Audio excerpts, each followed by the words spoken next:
Buenos días, tardes o noches, yo soy Carla Sofía García López y el día de hoy les hablaremos acerca del Segundo Imperio, más específicamente en la educación en el Segundo Imperio. Pero primero debemos saber quiénes estuvieron en el Segundo Imperio. Primero que necesitamos saber era quién era Maximiliano de Habsburgo.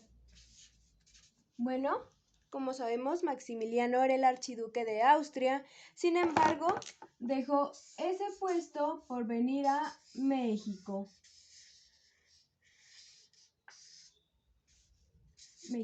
A este punto llegó Maximiliano. Él fue traído a base de engaños por los conservadores, pues como bien sabemos, en esa época México estaba fuertemente dividido por conservadores y liberales. Así que los conservadores decidieron traer a un monarca europeo porque para ellos era mejor un gobierno a base de europeos que a base de indios, como le llamaban al presidente Benito Juárez. Ahora que sabemos qué fue lo que hizo Maximiliano, veamos más a fondo qué hizo por las escuelas. Bueno, como sabemos, Maximiliano tenía visiones más liberales que lo que pensaron los conservadores, es decir, él tenía ciertas semejanzas con sus grupos rivales, por lo tanto, en las escuelas y en la educación no fue la excepción.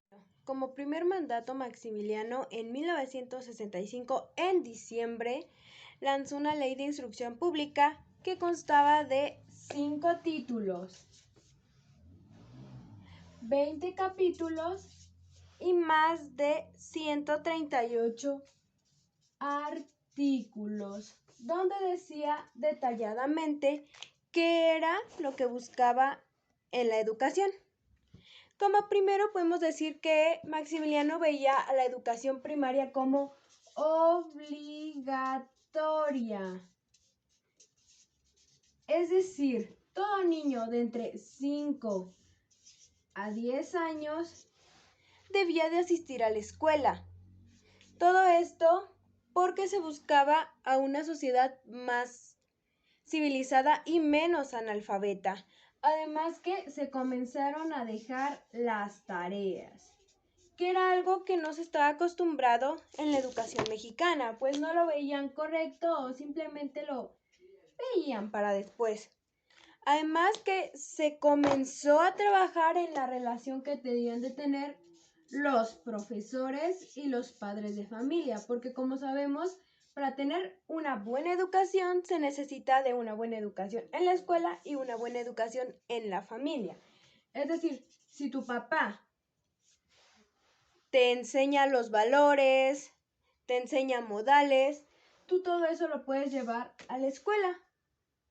Además que en la escuela pues te enseñan conocimientos básicos como matemáticas, español, gramática, todo eso que es necesario para ser una persona de bien. Podemos resaltar de esta ley que lanzó Maximiliano es que en el artículo 3 nos menciona que debe ser obligatoria, algo que se ha llevado a través de los años, pues no solo en esas leyes de instrucción pública lo mencionan, sino que en la Constitución de 1917, que es por la que actualmente nos regimos, lo siguen mencionando, así como en la de 1857 lo mencionaron. Es decir, ese artículo 3 ha sido bastante importante a lo largo de toda la historia de la educación en México. También cabe resaltar es que en el artículo 4 nos decía que la educación debería ser gratuita, es decir, no se les iba a cobrar por asistir a la escuela, como lo hacían antes, cuando los conservadores estaban al mandato. Es decir, ahora la escuela debe ser obligatoria y gratuita. Esto amplió a que más personas asistían a la escuela, es decir, más niños en situación de pobreza fueran a la escuela y no abandonaran sus estudios como lo hacían antes, que apenas aprendían, lo dejaban. Las raíces europeas de Maximiliano fue que trajo algunos modelos que ya se practicaban allá, que fue el de separar por grupos o clases, es decir, los niños pequeños iban con los pequeños, mientras que los niños grandes iban con los niños grandes, es decir, no podían ir juntos, pues los niveles y destrezas son diferentes. Esto ya no fue permitido, por lo tanto, ahora cada quien iba en primero, en segundo, en tercero, cuarto. Y mientras más fuera el grado, más grandes serían las dificultades, tal y como lo seguimos aplicando al día de hoy. Además de eso, se siguió empleando algo que ya había dicho Benito Juárez en sus anteriores leyes, que era que debía ser una educación laica. Nada de rezos, nada de misas, todo eso estaba estrictamente prohibido. ¿Por qué? Porque debía basarse en ciencias y conocimientos, no en creencias y religiones. Los artículos, el artículo más largo fue del 7º al 138. Y en este nos hablan sobre todo en la educación secundaria,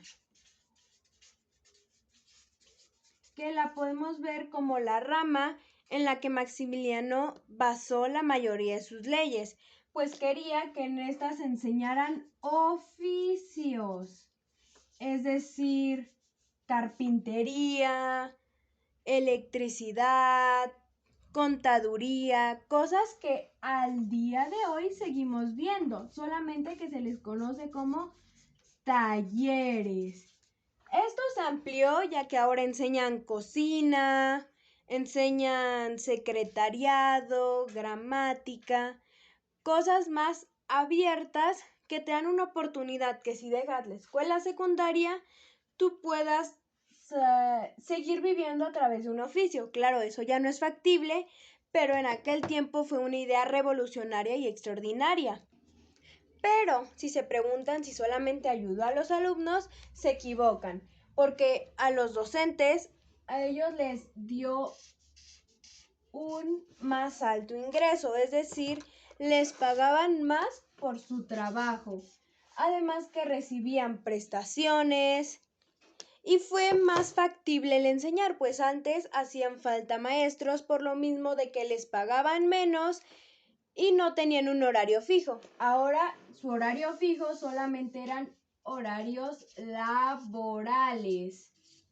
¿Qué quiere decir esto? Que ellos solamente trabajaban durante el tiempo que estaban en la escuela, es decir, no trabajaban ni después ni antes, solamente en ese tiempo. Algo que hizo más factible esta licenciatura, esta disciplina, haciendo que la educación creciera.